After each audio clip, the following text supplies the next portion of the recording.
Ini akibatnya jika kamu melawan sniper terbaik di dunia. Jadi ceritanya, dua orang tentara Amerika, Alan dan Matthew, udah 20 jam nongkrong di semak-semak mencari pelaku yang menembak para tukang las pipa minyak di padang gurun Irak. Si Matthew ini orangnya nggak sabaran, jadi dia keluar dari semak-semak dan berjalan menuju lokasi penembakan. Di sana, dia bisa melihat mayat dari dekat dan kaget. Ternyata mereka semua mati karena terkena headshot.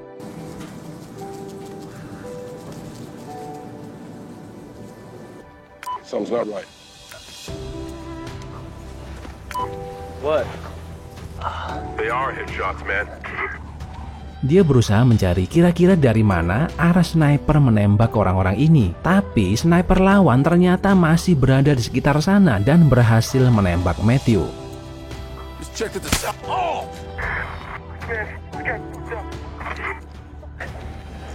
Alan yang melihat partnernya tertembak langsung berlari menuju lokasi Matthew. Dia berlari dengan pola zigzag untuk menghindari tembakan sniper. Saat mau nolongin, Alan juga tertembak di kakinya dan mengalami luka yang parah banget. Dia nggak punya pilihan selain meninggalkan Matthew dan bersembunyi di balik tembok.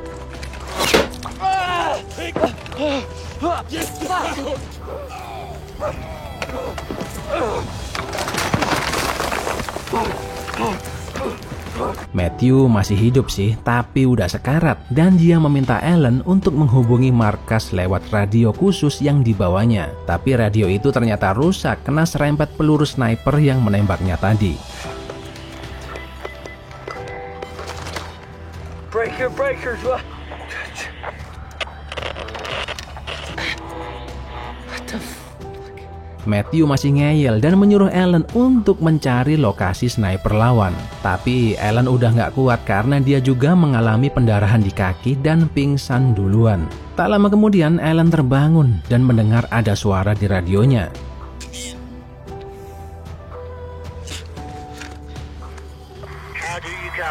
Secepat kilat dia membalas radio itu dan bilang kalau dirinya dan Matthew tertembak dan meminta bantuan medis untuk segera datang. This is Sergeant Alan Isaac, 51st ODA. I have Staff Sergeant Shane Matthews here with me. Requesting medevac. I repeat, requesting medevac. Anehnya, si pria yang di radio itu terus-terusan meminta lokasi Alan dan minta dia untuk menembakkan flare. Akhirnya dia mulai curiga, ditambah lagi aksen bahasa Inggris orang yang di radio ini agak aneh. Dan ternyata bener orang ini nggak beres. Ternyata si pria yang ngobrol di radio adalah sniper lawan yang menembak dia dan Matthew tadi. You got an accent. Not American. Si sniper terus-terusan ngajak omong lewat radio tapi dicuekin. Dan akhirnya dia mengancam akan menembak Matthew sekali lagi. Alan nggak tahu apakah Matthew masih hidup atau udah mati. Jadi dia nggak mau ambil resiko dan mengiyakan ajakan ngobrol si sniper ini. Alright, shut the f*** up, man. Alright, stop. Sambil ngobrol, dia berusaha mencari lokasi sniper dengan cara menghitung suara dan jarak tembakan. Bang.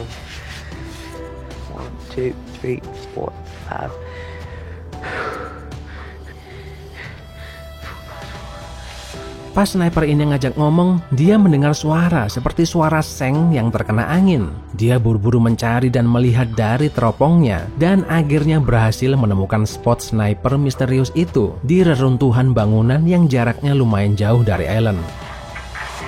Camouflage yourself in his land, in his soil. From where I'm sitting, you look very much like the terrorist. Dia menyadari kalau sniper ini bukanlah sniper sembarangan. Dia teringat legenda sniper Irak yang sudah menghabisi 35 tentara Amerika. Sniper itu dikenal dengan panggilan Juba. Untuk membuktikan teori lokasi Juba, Alan membuat boneka dari baju dan helmnya. Dia memainkan boneka itu, tapi helmnya malah jatuh.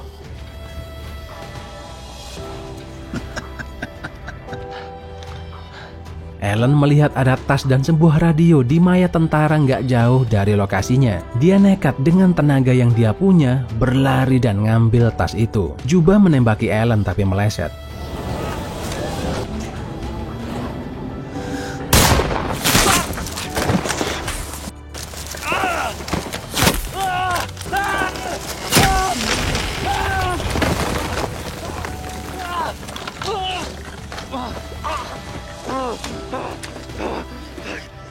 Di dalam tas cuma ada permen dan air, tapi semua itu tidak sepadan karena radio yang dia ambil juga rusak dan teropong kesayangan miliknya, lensanya pecah terkena tembakan. Alan mendengar suara rintihan dan ternyata Matthew masih hidup. Selama ini Matthew diam-diam juga mencari lokasi Juba.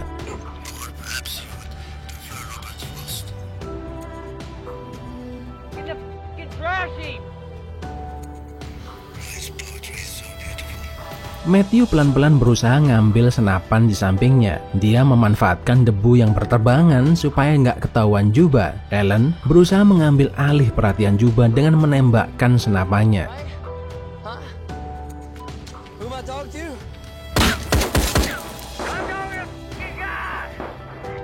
Sementara itu Matthew melepas tembakan ke arah puing-puing bangunan, namun sayangnya nggak kena sama sekali.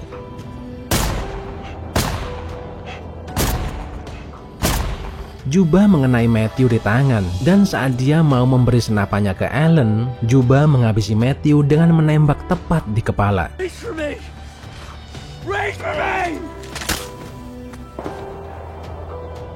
Alan udah pasrah dengan kondisinya sekarang, mau hidup mau mati kayak bodoh amat, tapi tiba-tiba radio rusak yang diambilnya tadi nyala dengan sendirinya.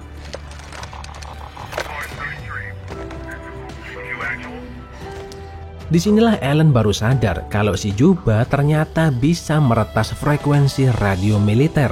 Juba berpura-pura menjadi Alan dan meminta untuk dijemput pakai helikopter. Alan Isaac. Can I get an updated ETA? Copy that. Alan nyoba untuk ngambil senapan Matthew dengan dipancing pakai kayu dan berhasil. Tak lama kemudian terdengar suara helikopter dari kejauhan.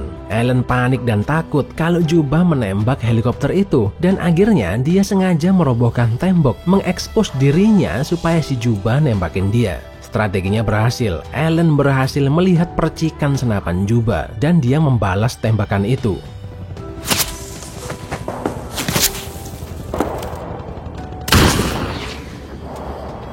Alan nggak tahu apakah dia berhasil membunuh Juba. Dia kemudian berdiri untuk memastikan, dan ternyata Juba tidak menembak balik.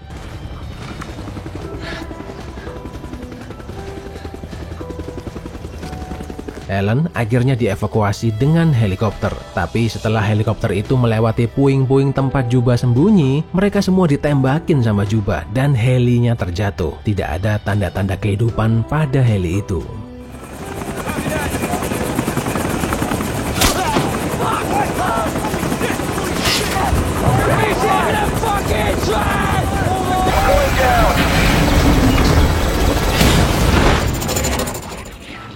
Dan ini membuktikan Juba kalau dia benar-benar sniper legendaris.